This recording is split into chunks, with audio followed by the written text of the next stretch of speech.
నమస్తే welcome to our channel. ఏపీలో TDP నేతృత్వంలోని కూటమి సర్కార్ పాలన ఇలా మొదలైందో లేదో అలా పెట్టుబడులు రాష్ట్రానికి పోటెత్తుతున్నాయి। కూటమి పాలన మొదలై ఇంకా 5 నెలలు కూడా పూర్తి కాలేదు। అప్పుడే రాష్ట్రానికి 1,00,000 కోట్ల రూపాయల మేర పెట్టుబడులు వచ్చేశాయి। తాజాగా మరో 65,000 కోట్ల భారీ పెట్టుబడికి సంబంధించి మంగళవారం కీలక ఒప్పందం జరగనుంది। ఈ భారీ పెట్టుబడిని భారత పారిశ్రామిక దిగ్గజం రిలయన్స్ ఇండస్ట్రీస్ లిమిటెడ్ పెట్టనుంది। రాష్ట్రంలో 500 బయోగ్యాస్ ప్లాంట్ల ఏర్పాటు దిశగా కీలక నిర్ణయం తీసుకున్న రిలయన్స్ కంపెనీ రాష్ట్రంలో అనువుగా ఉన్న పలు ప్రదేశాల్లో బయోగ్యాస్ ప్లాంట్లను ఏర్పాటు చేయనుంది। ఇందుకోసం ఆ కంపెనీ ఏకంగా 65,000 కోట్లను వెచ్చించనుంది। రిలయన్స్ పెట్టుబడుల ద్వారా రాష్ట్రంలోని 2.5 లక్షల మేర ఉపాధి అవకాశాలు లభించనున్నాయి। వీటిలో కొంతమేర ప్రత్యక్షంగా లభించే ఉపాధి అవకాశాలు ఉండగా మరికొన్ని పరోక్షంగా లభించే ఉపాధి అవకాశాలుగా చెబుతున్నారు। కూటమి సర్కార్ పాలన మొదలయ్యాక ఏపీకి తోడ్పాటు అందించేందుకు ముందుగా టాటా సన్స్ గ్రూప్ సంసిద్ధత వ్యక్తం చేసిన సంగతి తెలిసిందే। ఇక ఇందులో భాగంగా నవ్యాంధ్రప్రదేశ్ వాణిజ్య రాజధాని విశాఖపట్నంలో టాటా కన్సల్టెన్సీ సర్వీసెస్ క్యాంపస్ను ఆ కంపెనీ ఏర్పాటు చేయనుంది। దీని ద్వారా ఏపీకి చెందిన 10,000 మందికి ఉపాధి లభించనుంది।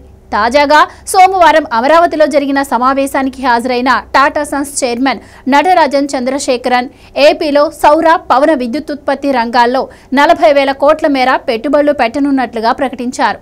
అంతేకాకుండా రాష్ట్ర పర్యాటక రంగానికి ఊతమిచ్చేలా రాష్ట్రంలో వివిధ ప్రాంతాల్లో 20 స్టార్ హోటళ్లతో పాటుగా ఒక భారీ కన్వెన్షన్ సెంటర్ను కూడా ఏర్పాటు చేయనున్నట్టు ఆయన ప్రకటించారు।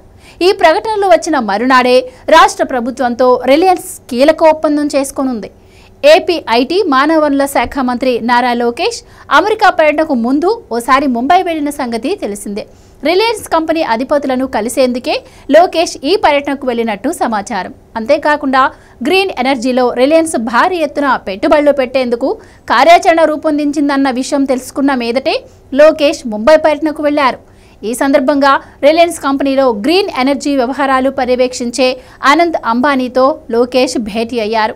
ఈ భేటీలోనే రాష్ట్రంలో రానున్న 5 ఏళ్లలో 500 బయోగ్యాస్ ప్లాంట్లను ఏర్పాటు చేసే దిశగా జూనియర్ అంబానీ లోకేష్ల మధ్య అవగాహన కుదిరింది। ఈ అవగాహన మేరకు మంగళవారం రాష్ట్ర ముఖ్యమంత్రి నారా చంద్రబాబు నాయుడు సమక్షంలో రిలయన్స్ ప్రతినిధి బృందం రాష్ట్ర ప్రభుత్వంతో ఒప్పందంపై సంతకాలు చేసుకుంటుంది। ఈ విషయాన్ని మంత్రి నారా లోకేష్ ధృవీకరించారు కూడా।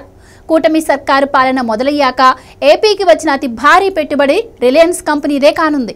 అంతేకాదండి గ్రీన్ ఎనర్జీ రంగంలో రిలయన్స్ కంపెనీ తన సొంత రాష్ట్రం గుజరాత్ అవతల పెడుతున్న అతిపెద్ద పెట్టుబడి కూడా ఇదేనట। ఈ పెట్టుబడి కింద రిలయన్స్ ఏర్పాటు చేసే బయోగ్యాస్ ప్లాంట్లన్నీ రాష్ట్రంలో నిరుపయోగంగా ఉండే భూముల్లోనే ఏర్పాటు కానుండటం గమనార్హం।